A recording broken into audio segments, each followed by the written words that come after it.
Let's get salty!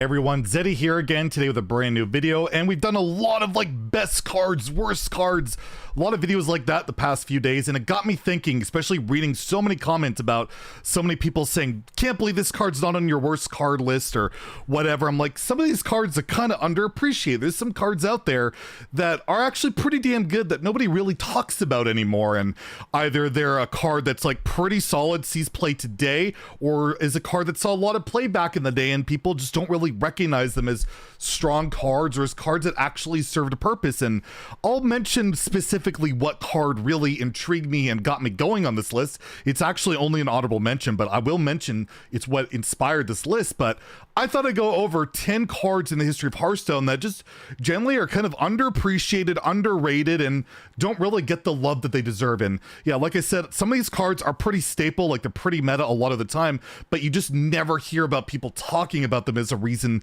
as to why a deck is good or why something is good. So let's take a look at 10 cards that I feel are just underappreciated and underrated throughout the history of Hearthstone. So starting off at number 10, we have a hunter weapon, Desert Spear. This weapon, when it was revealed, people are like, it's gonna be whatever, and then when it came into the game, it saw quite a lot of play, whether it was in like a quest hunter deck, even like Highlander hunter, mid-range hunter. It turned out just getting like that 3-mana weapon with a bunch of charges and summoning 1/1 Locust with Rush was good. It was solid. It was just really solid. And what was really interesting about this card was like, if you played it in like Quest Hunter or any deck like that, the win rate on this card, your mulligan, was one of the best in Hunter, period. It's just ridiculously strong, and it just gave you board presence, and you just never would think a 3-mana weapon with 1 attack that someone just 1/1s with Rush would ever be that great. But it's been solid in so many different archetypes and has like Syndrome Varanus and like other Rush minions and Kill Command, and just really good card that never really got a ton of love. Number 9, we have a card that is considered one of the best cards ever, but again, never really comes in that discussion for the most part, and that's Malfurion the Pestilent, the Druid Death Knight. So you might be like, Zeddy, this card's been like every Druid deck ever. How is it on the list? That's the thing. It's like in every Druid deck ever, but whenever you hear about insane Death Knights, you always talk about Gul'dan or Jaina or Anduin, right? You never talk about Malfurion, who is probably the most played Death Knight ever, honestly, in every Druid archetype that isn't a token deck. It's just, it fits into Jade Druid, Armor Druid, Malagos Druid, many builds of that. Like, you just have so many different builds that could run it. Spiteful even ran it because it's just good in Spiteful. You don't have that many spells, and you just get that upgraded hero power. You get Scarabs, you get Taunts. It's just super flexible. That hero power is incredible, and it just fit into like countless and countless different decks, but it's just not really talked about the same as, like, as I said, the other Death Knights. So I thought I'd give it some love here, even though, yes, it is very good card and is very well known to be good, but still not quite at the level of the other Death Knights. At number 8, we have a very, you know, kind of like whatever card that you wouldn't think much about. The Curator, 7-mana 4/6 mech that draws a dragon, a beast, and a murloc. And when this came out, I was like, whatever. And it just, this card just always seems to pop up throughout the history of Hearthstone, whether it be like a Dragon Warrior deck, Shutterwalk Shaman likes to run it, just any deck that runs these tribes, why not throw it in there?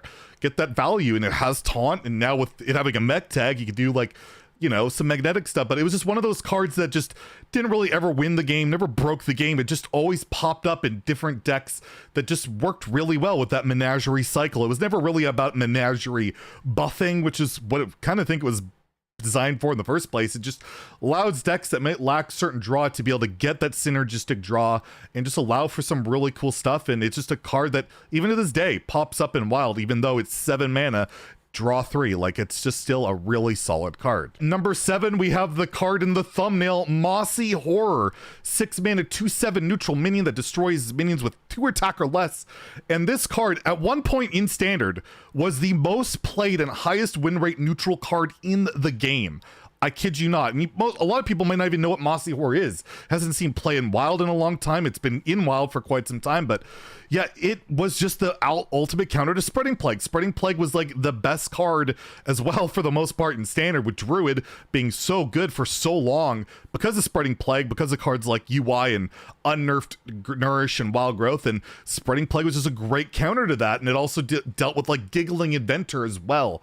And it just fit into a ton of different decks, whether it be like Zoo, I remember Kella says Zoo loved this, but even like control decks could run it because you could just, you know, use it to control the board. It was just a solid, amazingly good card that just was like an innocent looking thing when it came out, and it just fit into that meta so well. And now that it doesn't really fit in the meta, doesn't see a lot of play, but at the time it was one of the most powerful cards for quite some time, and it's just funny to see how a card like this can actually see so much play and, well, now doesn't really ever pop up. Number 6, I'm gonna bunch these together, but these are cards that always seem to pop up, whether it be wild or standard during their time there, and that's Sandbinder and Witchwood Piper. Sandbinder would draw an elemental, Witchwood Piper draws the lowest cost of being in your deck, and well, these cards are always situational to the type of deck you're playing. If you're running elementals like Zephrys or Tiamat, well, Sandbinder's really good. And Witchwood Piper, if you really want to tutor for a low cost card, like we saw recently with the Hysteria Warlock and Priest, and you know, all sorts of different types of decks. Hell,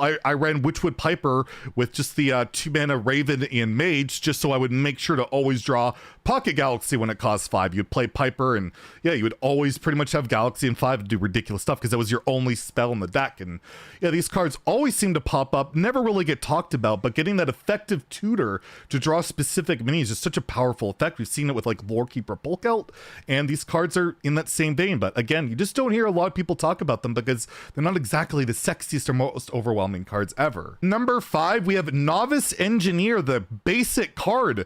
2-mana 1/1 Battle Cry draw card, and you know, it's pretty whatever card. It's your basic starter card, but how many decks has Novice Engineer been in throughout the history of Hearthstone? More than most cards ever. It's just, it lets you draw cards, obviously, but it's cheap. It's flexible with cards like Shadow Step, or, you know, Warlock can use it in like a Mechathune deck. It's just one of those cards that always pops up, whether it's like any deck that's lacking card draw. What's the first card you look to is Novice Engineer, and it's just been in so many different decks, so many prolific and historic powerful decks throughout the history of Hearthstone. But do you ever really talk about Novice Engineer as a big part or reason of any of those decks? No, but it seems to always be there, and it's been a hell of a card, and hell, you still want to imagine that. That'd still be pretty much the same. At number 4, we have another standard card. This one's not basic, it's classic, and that's Wild Pyromancer, the 2-mana 3/2 that every time you cast a spell, deal 1 damage. And again, it's one of those cards that just, this is one of my favorite all-time cards because it rewards like playing well and setting up your pyro turns. But think about all the different decks that run Wild Pyro. Like right now, you see it like with Apotheosis in Standard and Priest, but you've had it with like Miracle Druid stuff with like Bark Skin and Acolyte of Pain and all sorts of crazy decks. And Wild Pyro, again, it's just a 2-mana 3/2 with a somewhat innocent effect, but man, when you have cheap spells that can abuse it, it's just one of the most powerful cards ever.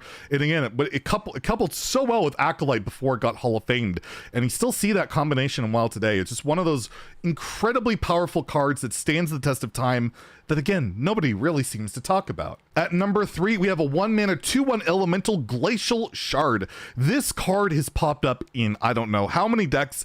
When I first saw it, I never really thought much of it. It's just another freeze effect. I'm like, what good is that going to do? But we only really seen at that point like a 6-mana 5/5, and we didn't really understand how unbelievably powerful a 1-drop that could freeze. And saw it in like Quest Rogue. Probably its most prolific run is in Quest Rogue, but hell, you just ran it in like odd DH to freeze other people. You could run in Shudderwalk to infinitely freeze your opponent and their minions, and just an incredibly flexible card. It's got the elemental tag, so a card like Sandbinder can draw it out, and just, yeah, it still sees tons of play in Wild today, but never a card you ever hear to like get called a nerf or anything like that. Again, it's not the centerpiece of any deck. It's just a really strong, powerful card that just doesn't really get the love it deserves either. At number 2, I'm gonna go with a very card close to my heart. I feel he's grossly underrated when people say the worst Death Knight ever, and they go with Scourge Lord Garrosh, and that upsets me. This card, yes, it doesn't win the game. It doesn't have infinite value. It just gives you a whirlwind hero power, and you get like this cleave weapon. But my goodness, is this card good in Dead Man's Hand Warrior? It's still good to this day. Think about how good Risky Skipper is. Well, you get an infinite whirlwind every single turn. You can use it with your Acolyte. You can use it with your Armor Smiths, your Eternium Rovers, whatever you want. It's incredibly powerful. And people disagree with that, but I think it's a very solid card. It's basically been a Dead Man's Hand card its entire run. Didn't really work so well in control decks. It worked okay in a Mechathune Warrior, where you would cheat it out with like the Boom Ship and stuff like that, but Garrosh always gets a rap for being this horrible, awful Death Knight, and I still play him. I still have good success with him to this very day. He's underappreciated and underrated in every sense of the word for me, and I just feel like, give Garrosh some love. He looks badass too, come on. Before we get to number one, let's get to the honorable mentions. I mentioned Acolyte of Pain earlier. Basically, same deal. I could lump it in with Wild Pyromancer. Just, it got Hall of Fame, so how underrated could it really be? But it really was that powerful of a neutral card option with any class had access to rapid AoEs like Whirlwinds, like Warrior or Priest with like Wild Pyro and spells. Just really strong and definitely one of those really prolific cards that just doesn't really get brought up with the other Hall of Fame cards for the most part. Antique Healbot, it's just a 5-mana 3/3 mech, but man, that healing for 8 ended up being incredibly powerful. Nobody thought this card would be playable when it was revealed, and it's been a card that still sees play in Wild in 2021. That's how good this card is. Yet again, you never really hear about Antique Healbot all that much. And lastly, the card that inspired this video, you're gonna get triggered. A lot of people thought this was the worst priest card ever, and it blows my mind, and that's Temporus. Honorable mention to Temporus. This was not a bad Nether Spite Historian pick. When you were playing combo priest and you were against any control deck that couldn't kill you in 2 turns, Temporus was a snap pick because they couldn't deal with your board. Then you had 2 turns to Divine Spirit, Inner Fire, kill them. It would work wonders. Some people even hard ran this as a tech option for control. So believe it or not, Temporus isn't even close to the worst priest card, and it's borderline underrated for how good it was in that one pocket meta like 5 years ago or 4 years ago or whatever. It's not that bad. It's not that bad. Anyways, number one most underrated and underappreciated card in Hearthstone history, in my opinion, is Spirit of the Frog. 3 mana 0/3 stealth minion for Shaman.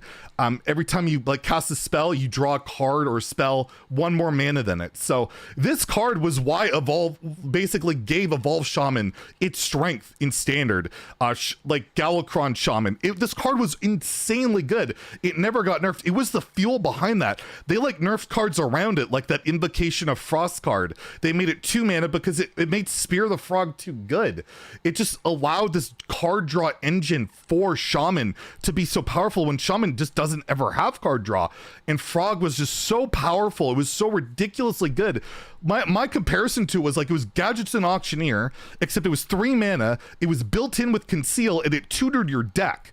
And yeah, it led to some incredibly powerful decks, with Galakron Shaman and Evolve Shaman being 2 of the most powerful ever in standard, and the Frog never got the credit it deserved for it. It was the powerhouse, it was the engine behind those decks. But ultimately everything else got nerfed around it or sent back to Wild rather than actually addressing the elephant in the room, which Spear of the Frog was a damn good card, and very few people seem to appreciate it, and they certainly underrated the hell out of this card. So there you have it. There's my list for the top 10 most underrated and underappreciated cards in Hearthstone history. Let me know in the comments below, what cards do you think don't get enough love and attention that they deserve? Which ones of these do you disagree with? Am I wrong? Let me know in the comments below. It's always a fun debate to have. If you enjoyed the video, please like and subscribe. Have a great day, and stay salty, my friends.